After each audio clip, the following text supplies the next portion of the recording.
So the next part of our class will be on the measurement of the mass transfer coefficient. So the mass transfer coefficient can be studied using an experimental device, which the area of contact between phases is known. So one of the most popular example of experimental device that we can actually use to determine the mass transfer coefficient is known as the wetted wall column. So this is some how it will look like.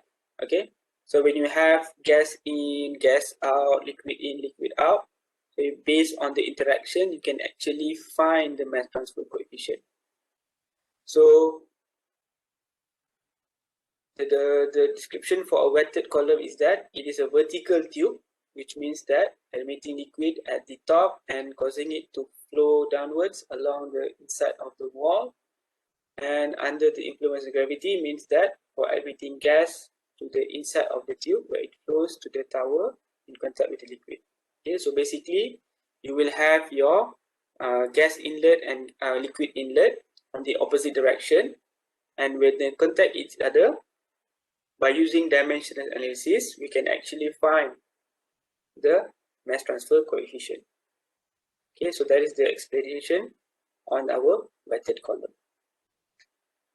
So usually when we are measuring the mass transfer coefficient, we will do dimensional analysis, and based on the experiments that have been done so far by the scientists and researchers, they say that they concluded that the mass transfer coefficient K here, the value of K, okay, again we are using the general term K here, would depend on our diffusivity, our diffusion coefficient, the velocity, the viscosity, the density, and our linear dimension. Or we also mentioned this in our previous last semester class as characteristic length. So by using all this material, all this information that we have, we can actually do a dimension analysis, and based on that, so I hope you still remember what is dimension analysis. You learned this in your fluid mechanics class. By using all these variables, we come out with this equation. So when we did dimension analysis, we found that this whole thing here is known as a dimensionless number known as Sherwood number. And this whole thing here, again, this is very familiar to us. Rho ud over mu is our Reynolds number, and this thing here, viscosity mu over rho dAB, is known as the Schmidt number. So if you remember your heat transfer lessons, this is similar to that. When we were trying to calculate our convection heat transfer coefficient, we use this kind of similar relationship. The only thing is that we had here, it was your Nusselt number was a function of Reynolds number and your Prandtl number. So that was for heat transfer coefficient. Now when we want to find mass transfer coefficient, it is similar, but instead of having Nusselt number, we have a new dimensionless number known as Sherwood number. Reynolds number is still going to be there because we have this term for velocity and viscosity and density. So these three are actually related to Reynolds number. And it's a function of a new dimensionless number which is known as our our Schmidt number. So let us look at each of the numbers here. So first number is Sherwood number. Again, it is a dimensionless number, meaning that it does not have any unit, similar to our Reynolds number. It's used in mass transfer operation. So basically, it represents the ratio of convective mass transfer rate to the diffusive mass transfer rate. So if you remember, when we have a total flux, we will have a component of diffusive or molecular diffusion, and we can also have convective convection. So Sherwood number is just the ratio between those two. Okay, and then it is the mass transfer equivalent of Nusselt number, as I mentioned before this. Okay, in Nusselt number, it is function of Reynolds number and Prandtl number.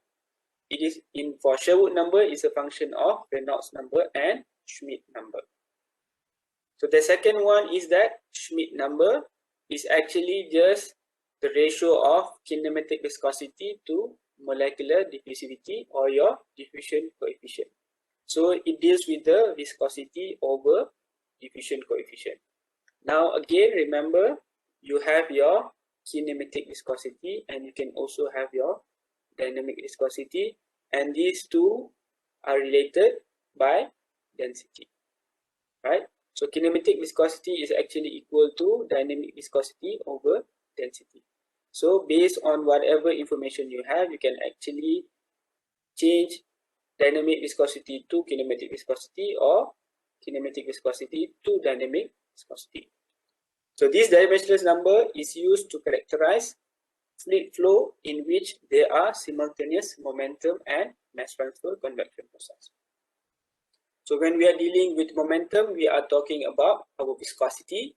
When we are dealing with diffusion, we are talking about our diffusion coefficient. It physically relates the relative thickness of hydrodynamic layer and mass transfer boundary layer. So we have already looked at what is the meaning of boundary layer. So usually when we have a flow, right, so you will have something like this, like a boundary layer. So this is your boundary layer. You can have hydrodynamic, you can have boundary layer for your temperature, and you can also have boundary layer for mass transfer. So again, Schmidt number is analogous to our Prandtl number in heat transfer. So similar to that, when we were dealing with heat transfer coefficient, we had all these conditions that we need to fulfill. Either it is for flat plate, either it is for flow outside of tube, either it's flow inside of tube. So the same goes for mass transfer coefficient. But in our case, we'll be only focusing on the calculation or the correlation for mass transfer coefficient inside wall of a pipe, because most of the time this is where mass transfer will happen, inside the pipe. So again, since it is related to velocity, we are always focusing on our type of flow, whether it's laminar flow, whether it's turbulent flow. The transition flow we will ignore. Okay, usually we will have laminar flow, transition flow, and turbulent flow, but in our case we are only focusing on laminar flow and also turbulent flow. So when we have laminar flow, remember, for pipe, the Reynolds number must be less than 2100. So if your Reynolds number is less than 2100, you know that your flow is laminar. And if your flow is laminar, in order for you to find your Sherwood number and then ultimately to find your mass transfer coefficient, you will use this equation. Sherwood number is equal to 1.76 times your Greg's number to the power of 1/3.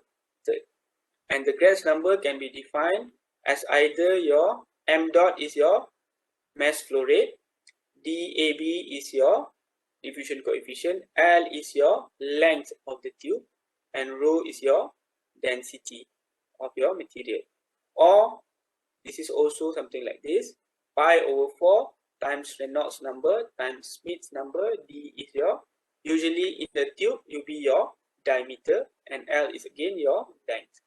So this is the equation you will use if your flow is in laminar flow. If it's in turbulent flow, you have two options here. One is for low Schmidt number, one is for high Schmidt number. So for high Schmidt number, you are given a range 430 up to this number, right? So within this number, within this range 430, above 430, you will have a high Schmidt number. But below that, we consider as low Schmidt number. So if for low Schmidt number, this is the equation that we use: 0.023 times Reynolds number to the power of 0.81 times Sherwood number to the power of 0.44. If you have the high Schmidt number, this is the equation that we use. So again, if you remember our heat transfer, The same thing here, the first step will be to determine your Reynolds number. So that is why Reynolds number is a very, very important number for us to use not only in fluid flow mechanics, not in just heat transfer, but we are also using it in mass transfer. So by now you should know the equation of Reynolds number by heart, because you have been using it for so many times in so many different subjects. So these are the equations that you will use in order for you to find the Sherwood number and then find the your mass transfer coefficient.